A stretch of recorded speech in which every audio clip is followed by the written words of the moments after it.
So, image, rotation and reflection. Now, what I have come across in some exam questions is they give you an image that is upside down, but it doesn't really look upside down.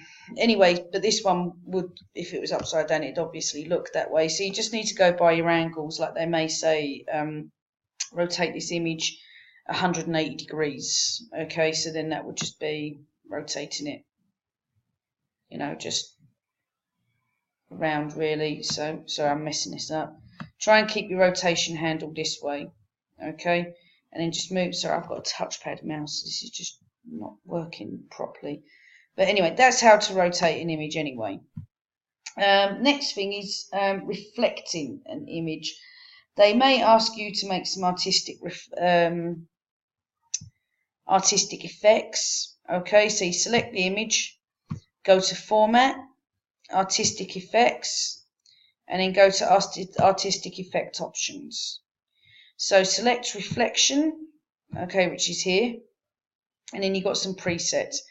Now, don't go overboard with this, okay? Just literally select a simple reflection. So here's one here, full reflection.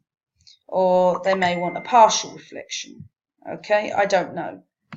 But you can see the image reflecting here. Now, I'm going to mess around here so you can see the transparency effects. So you can move these up and down. So I'm going to put this up to 70% and see what happens. Okay, there's the size, I think is fine. There's a blur. You may want to change the blur, but you can see the blur there. Okay, you can see what's changing. Okay, and the distance.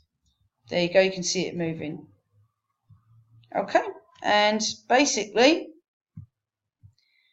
that's pretty much it.